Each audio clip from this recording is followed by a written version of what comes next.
Hello again, everybody, and welcome to another edition of the LIU Brooklyn Coaches Show presented by Applebee's.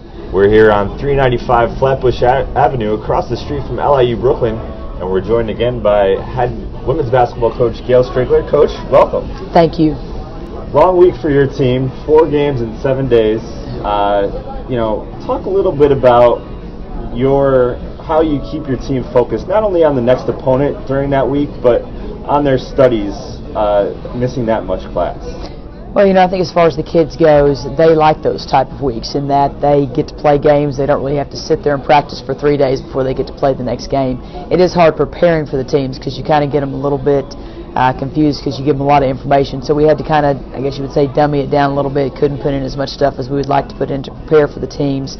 But the kids did a good job of continuing to play hard, and then you have to worry about the substitution-wise because you don't want to run their legs out before the next game. So, you have to change your game plan a little bit. But the kids, I think, enjoy it because they get to play game after game without having to practice so much. As far as the academics go, our conference is really good about, even though there's that many games, a lot of them are day trips. We have a game on Saturday, so you don't miss a lot of travel that way.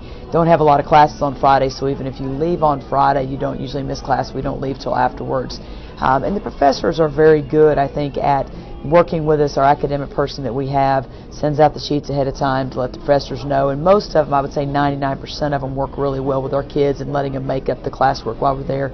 We do study hall on the road, so we stay on top of them, and we have a good group of kids academically. I think our team GPA for the last 2 years have been above a 3.0, so the kids do a good job of staying on top of it themselves. This past weekend, your team traveled to Staten Island to take on Wagner, a team that had beaten you at the rack earlier this season by 4. Was there any extra motivation coming into that game? I think there was a little bit. The kids wanted to go out and prove that they could beat them, and I think we had a better matchup. Cleandra Roberts was back healthy this time, and Wagner has a bunch of kids that are 4 players really that are playing the 4-5. So we had a hard time matching up with them with our 2 big kids, and they kind of took advantage of that the first time. We did a better job of matching up with them this time, and then we took advantage of our size inside and got the ball into Tamika quite a bit that game. 61-41 win over the Seahawks. Tamika Guzz had 21 points. Cleandra Roberts, as you said, back in action, had 18 points. Those 2 come from Norland High School in Miami, Florida. Was there any connection that you had with their high school coach, or was there anything that brought Tamika first and Clee second? Was there any connection there? Well, coming from Florida, I'd been there for 8 years recruiting-wise. I've known the high school coach for a long time. She came up to our team camps, and then also her summertime coach. So I think it was a good connection that she could go ask either one of those 2 when I was recruiting her, and they would know my background and know a little bit about me. And New York is always a draw, and there's just a lot of good things at LIU to sell.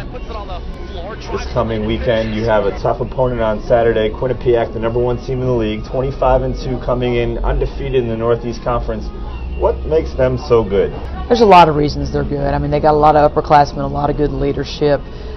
Felicia Barron is just an outstanding guard that can do everything, and she backs it up with good defense, which is, if you got your best players playing a lot of defense, the rest of the team's going to kind of follow along and go with her.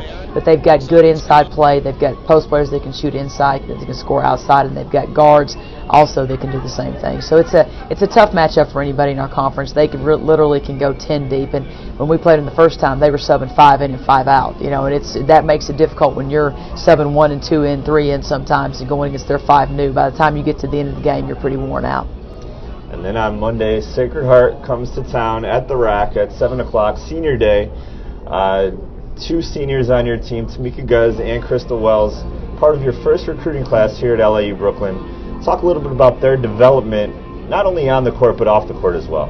2 great kids. It makes me sad to think about them going, but they've really developed. I'm very proud of Tamika this year because she had to play behind some really great post players the first couple of years here, and has really stepped up this year and been our go-to post player. Has been a presence inside, and if you ask me, I think she's one of the top 2 post players in the 5 spot in our conference. There's not a lot of big 5s, so she has a hard time matching up sometimes, but we can take advantage of that, and we've been able to most of the year.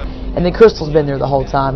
She would laugh about it, but she played summer freshman year, but since then she's given us great minutes and has been a quality player for us. Can be the best player up on the other team and can also put it in the hole for us. So fills a lot of roles for us, and both of them are going to be hard to replace next year.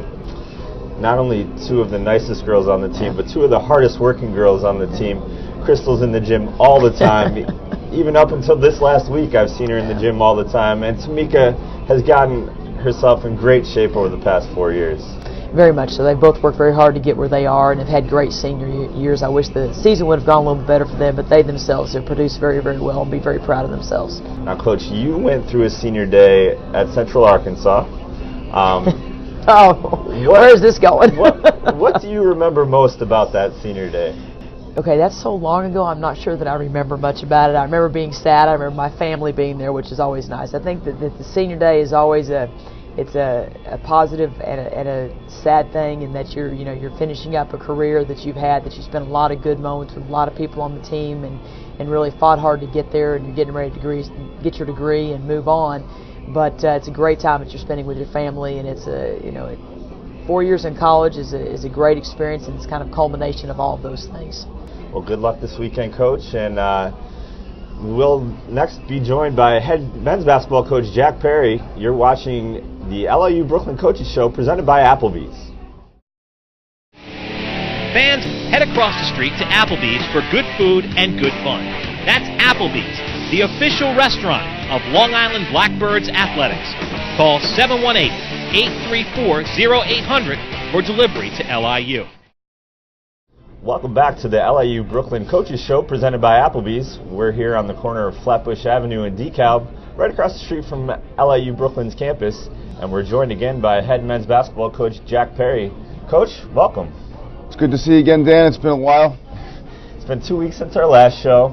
Let's go back first 2 weeks ago to a couple of games against Monmouth and FDU, two teams that, while on the bottom of the NEC standings, present difficult matchups for any team in the NEC, and your team handled them pretty well. Yeah, no, going back 2 weeks playing Monmouth and FDU, they both have very talented players on their teams, and they both compete very well. In this league, every game is tough. You're trying to get wins, and our guys came out on top of both of those games. So this past Sunday, took on a tough Wagner opponent on ESPNU, nationally televised game. A great atmosphere for a college basketball game. Yeah, it was a great environment. The place was rocking, and our guys usually tend to step up in those games, and our guys did. We played pretty well, I thought, for the most part. We got off to a great start. We got up 13. Unfortunately, Jamal Lasswear picks up that second foul. Kind of changed the way the game was played a little bit, got them back in it. And then in the second half, they really turned up the pressure. Our guys struggled a little bit taking care of the basketball, and I think that's where things got away a little bit. They end up extending a lead, and then our guys kept their poise and made plays down the stretch. With 2 minutes to go, we're down 10, and then we just, again, some guys made shots. We executed some plays. We executed our press well, and we fouled guys, and we were able to get a chance to tie it up. Jason makes that shot with 12 seconds left, and then it ends up happening. The ball goes up, almost hits the top, or does hit the top of the backboard, and the kid was standing in the right place at the right time and gets off that shot, and then unfortunately we didn't get the extra time to try and get the win. Jamal Lasswear and CJ Garner both had big games against both Monmouth and FDU. 43 points combined against the Hawks, and then 33 against the Knights. Must have been one heck of a high school team at Springbrook. Yeah, they absolutely. I mean, and they're our heart and soul this year. They've really stepped up their leadership, and they're obviously probably two of the more talented kids in the league, never mind on our program, and they've been tremendous. They've been tremendous together. They certainly are like brothers on and off the court. And they're a really talented duo there, and they were tremendous that week. Jamal Lasswear just recently nominated as one of the finalists for the Lou Henson National Player of the Year Award, presented nationally to the Mid-Major Player of the Year.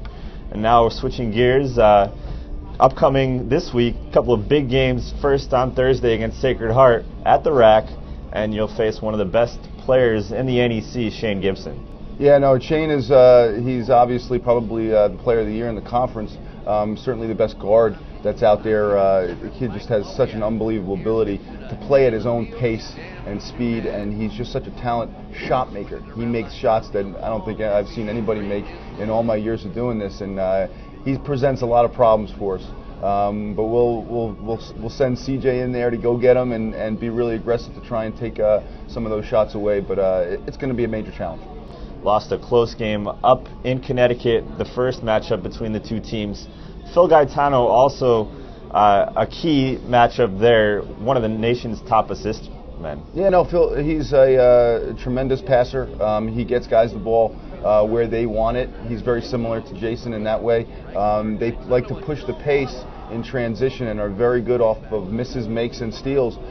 So we're going to have to get back quickly because he's got great vision and great ability to put the ball where people want it. And then on Saturday, take on a tough Quinnipiac opponent on Senior Day, marking the final home regular season game of 5 seniors who have been so integral to the success of the program. How much of those 5 seniors meant to the past 2 championships? Well, I mean that's in a nutshell. I mean, we've had these guys for the last 3 or 4 years, and they've been just tremendous. Obviously, you win 2 championships with these guys, and they were integral parts of those teams as well. And it's going to be a sad day when they leave, but they've really put their stamp on this program and helped us achieve things that we haven't achieved in a while. And Jamal, Lasswear, obviously, he's just a super talent and an ultra competitor. CJ Garner put his stamp on the way we play. He's the guy that got us going as far as playing in the 80s. So he just has unbelievable ability to get out and go. Booker Hux has been stability. As far as every year, he just, you can count on him to come in and do his job, be a great leader in the locker room as well. He does a great job of getting our guys going. He's a great enthusiastic kid. Kenny Oniechi is just a wonderful, wonderful person and just a big, strong kid, and obviously has the ability to put major pressure against opposing big men. So you have those guys, and then Brandon Thompson, who wasn't here for 4 years.